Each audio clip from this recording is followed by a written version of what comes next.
So I literally just wandered 50 yards from the car and just spotted this little area of foxgloves here, just behind me, just right on the edge of the road. It's very overcast. There's no light at all at the moment, so it's quite flat, quite dark. But I don't know, just the colours of the foxgloves are really lovely. So I just thought I'd grab a quick starter shot here to get me going. Nice and simple. So we've got a shot behind me here with these foxgloves in the foreground. 3 pine trees just in a row. It'll be a nice square crop, I think. That's the way I'm visualising it. Yeah, nice and simple. F11 focus stacked. The wind, well, I say it's not a wind, but the breeze is coming through, so I've had to put my ISO up to 800 to get a shutter speed of 15th of a second, I think it is. So not a lot, but I'm just waiting for the wind to die down a little bit and then I'll take the shot. Yeah, just a nice little starter shot. So interesting to see what else we can find here.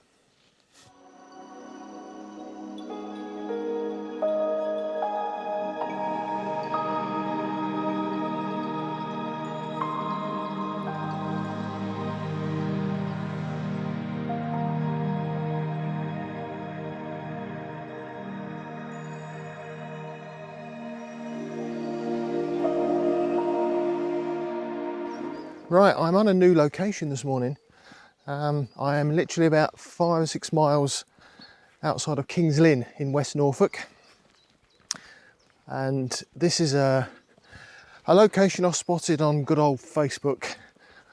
I spotted somebody post a shot from here with the rhododendrons in the foreground. And it's a pine woods. That's quite nice. Yeah, it's predominantly a pine plantation, so man-made pine plantation, but there are a mixture of younger trees and also a mixture of silver birch as well. But there's a lot of foxgloves about. Seems to be the time of year, clearly. That was what I just spotted there a second ago. But I haven't got a clue. It's the first time I've been here, so I'm literally just going to wander and see what I can find. Seems quite a large area, and as I say, I really don't know what I'm looking for. Conditions wise this morning, it's not perfect, although it's not bad. So I got here for just after sunrise. There was a little bit of a sunrise, but not a great deal. And it's very overcast this morning. Now, I was clear outside, predicted very light winds, so you know, you never know. I did have hopes up I might get a little bit of mist, but no, the winds are quite a bit stronger than that. So definitely no mist and very overcast. Now, if we get a little bit of light coming through, I don't mind the overcast conditions. They help. I much prefer them than harsh sunlight coming through. So yeah, we'll wait and see. You never know what this place may throw up. Little tip for you when you're out and about, especially if you're out and about to somewhere that you've not been to before. Chat to the locals. Just met a lovely couple out for their morning dog walk. Apparently they come here every single morning, take their dog here for a walk. So of course I've got chatting and they pointed me to apparently a gorgeous area of foxgloves, followed by an area of dead trees. So, you know, local knowledge is what it's about. Use it. It's always nice to talk as well. Always nice to get to know the locals. And the locals around here are locals to me as well, so I fit in quite well. Yeah, so let's see how accurate they were. He even drew me a little picture in the sand with his stick. Tell me which track to take. Lovely man.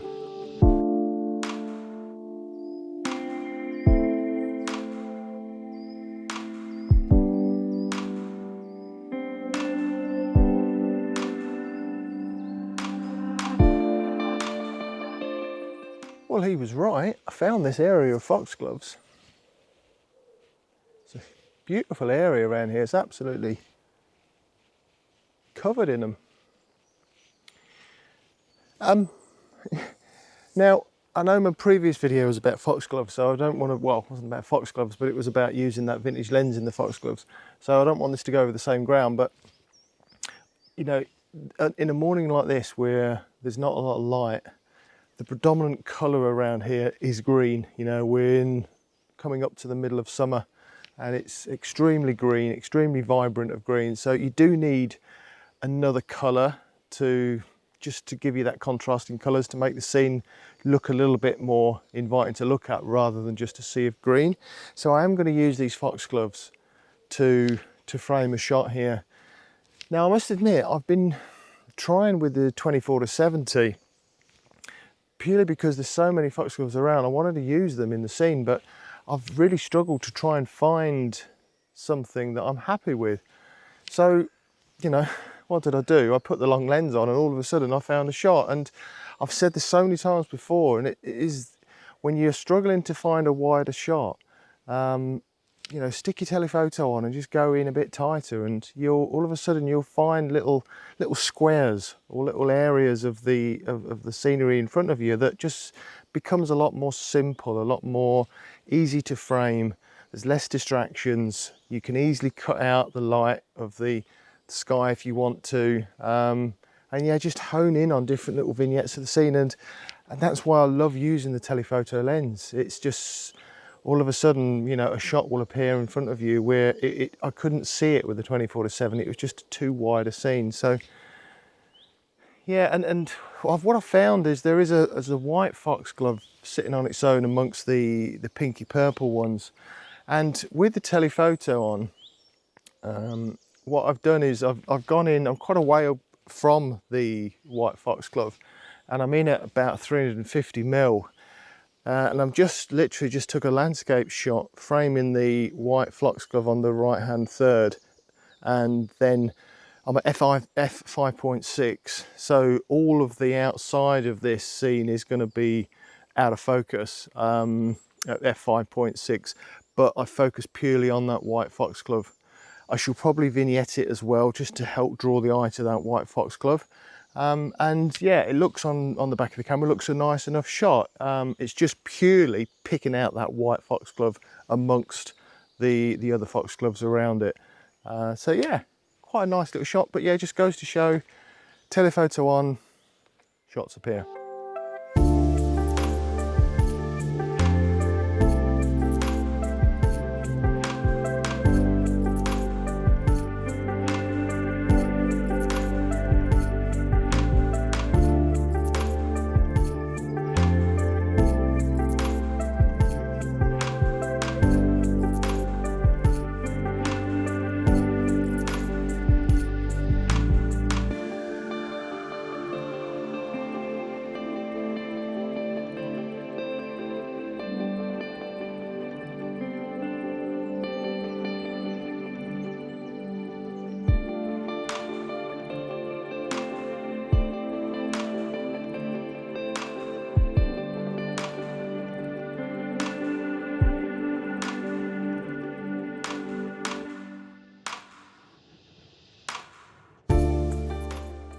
Well, I'm really having to work for my images this morning. I must admit, it's harder than I expected.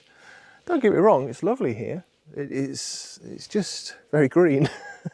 And there's a lot of lovely foxgloves around, which is fantastic. But, you know, I want to try and do something a little bit different now. I've taken a few of the foxgloves. I did stumble across a nice little area just a second ago that you'll have seen, which had some really nice soft wispy grasses across which it's just seeded, just on the the floor of the woods, and that was, I don't know, just created a nice soft feel to a picture. And I found a fern that had slightly died off and had gone a bit brown, which for this time of year is quite unusual, and just framed that up, and that will probably be another square. So I can see a theme coming here for this visit of woodland squares. It's a shame the rhododendrons have died off. This place is full of rhododendrons, so if I'd have come here maybe 3 or 4 weeks ago, I think the rhododendrons here would have been gorgeous to see and to photograph. But yeah, I'm a little bit too late, and I think the rain that we had in the last week has probably battered a lot of the flowers off, which is a shame. So I'm going to keep going, keep searching, and see what else I can find. But yeah, it's hard work.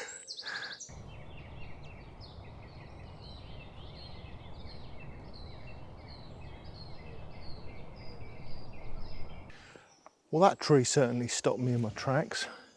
There's a sort of terracotta coloured orange tree in the distance there, and it literally just stands out against these vibrant greens. And yeah, I couldn't help but stop and get a quick shot of that.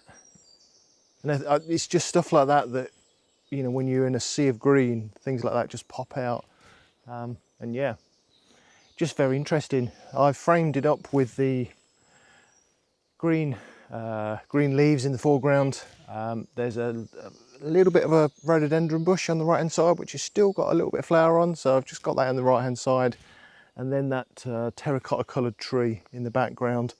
I've had to focus stack this, so I've focused on the green leaves in the foreground, on the rhododendron, because I want that to be in focus, and then I've focused on the tree in the background, and I shall blend them together. I may look at what the tree in the background out of focus looks like and just having the foreground in focus, or vice versa.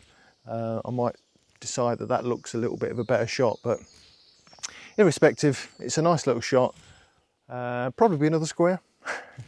So yeah, let's walk on.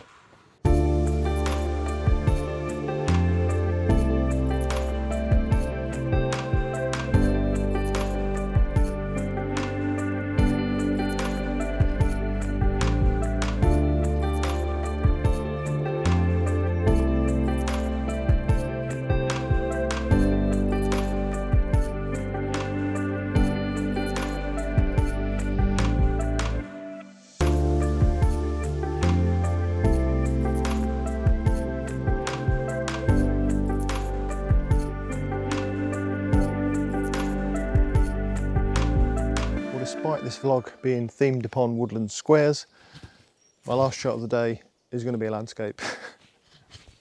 Sorry.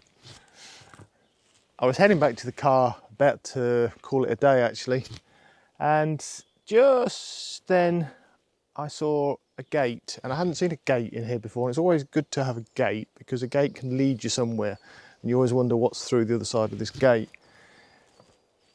And the gate leads through the back of this little scene here to a fir tree in the background, and I've got some pine trees either side of the gate. I've got some rhododendrons that are unfortunately just dying off. It would have been lovely if they'd have been out in flower. That would have been really helped this shot.